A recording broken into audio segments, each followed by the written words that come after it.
Paul. It is week of September 20th, so please tell us what's happening. So Kate, you know what's happening, and our designers know what's happening, and the world of design is cringing and crying in horror. Adobe have acquired Figma. Figma has been the upstart. It was started in 2010 as part of Peter Thiel's fellowship program. You know, Ethereum was one of the other huge upstarts that came out of Peter Thiel's fellowship program. So it's really fascinating to see what's come out of that. But back to the deal. Adobe are acquiring Figma for $20 billion, which seems like a crazy lot of money, but I think Adobe had no choice. Figma was simply taking over and is the next generation of tool that has introduced collaboration and incredible online tools for digital design. I think this isn't the first time that Adobe has grown through acquisitions. You know, back in 2005, they acquired Macromedia. Those were the days when I thought I was a good designer.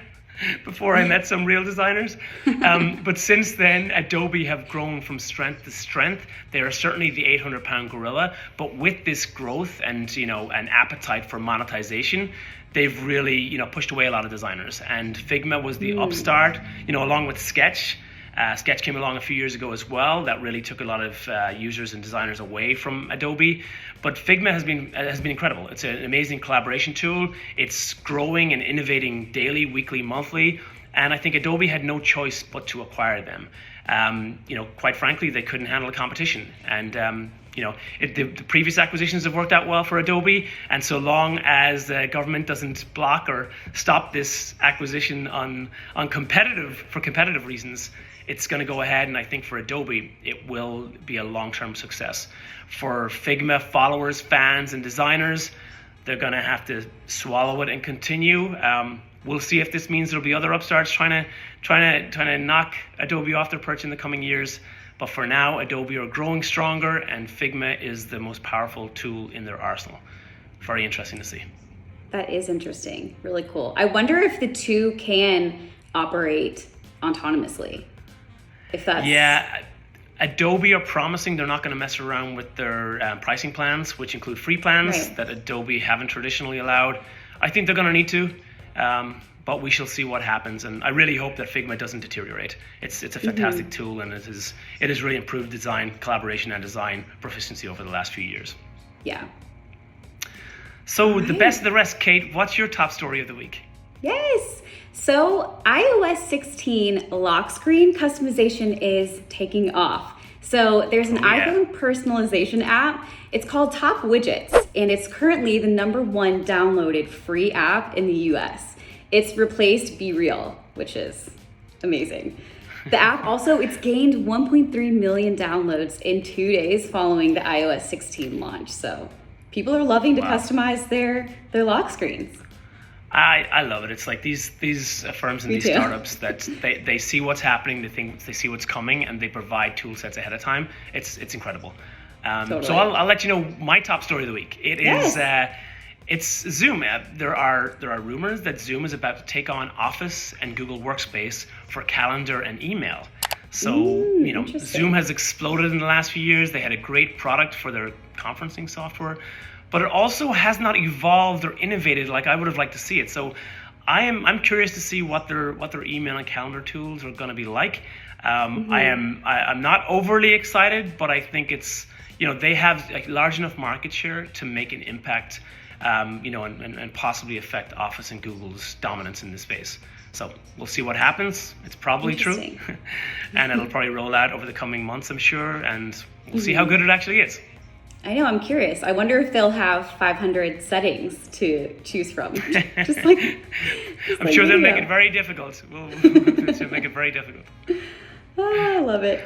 Well, cool. Kate, the stat of the week. I see 40%. Yes. What are we talking about here? Stat of the week is 40%. We're talking about Apple's in-app purchases. The prices have jumped 40%. So that's mainly due to startups trying to make their money back from the cost of advertising. And Apple's ad tracking makes it more expensive to advertise outside of the app. So this makes sense, but 40% is very significant. Wow. Yeah, I think that speaks to inflation across the board, but also, yeah, absolutely. Right. You know, Apple have made it more expensive to advertise, and these app owners and developers, they want to make their money back. So what are we seeing? We're seeing price hikes for the consumers. So Right. we're ultimately suffering for our privacy. Hopefully it's worth it. I know. I hope so. Well, Paul, this is great. It is NFT Day. So tell us what's happening. It is. Okay, NFT Day was a term coined by the Dapper Labs CTO 5 years ago.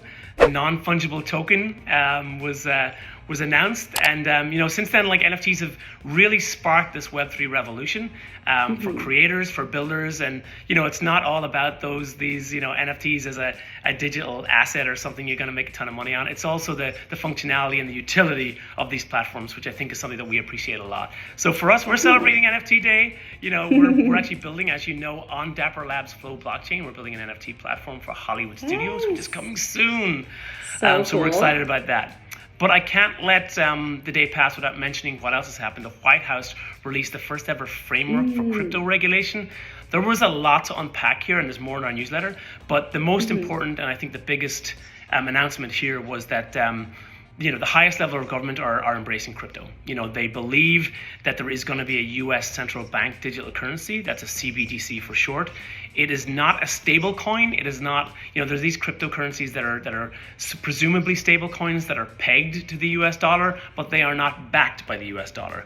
So, you know, the US government backing a cryptocurrency is a huge deal, and ultimately I believe it's going to happen. You know, the benefits to improve efficiency, trade, access, I think are obvious to the government at this point, and I think for consumers and for businesses across the globe, it's an important move, and I think something that's coming very soon. I would say within 2 to 3 years max, we'll have this new digital currency.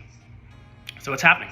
It's happening. Wow, that's crazy. Well, that's about it for me, All Kate. right. That's what's happening. That's what's happening this week. I will see you again next week.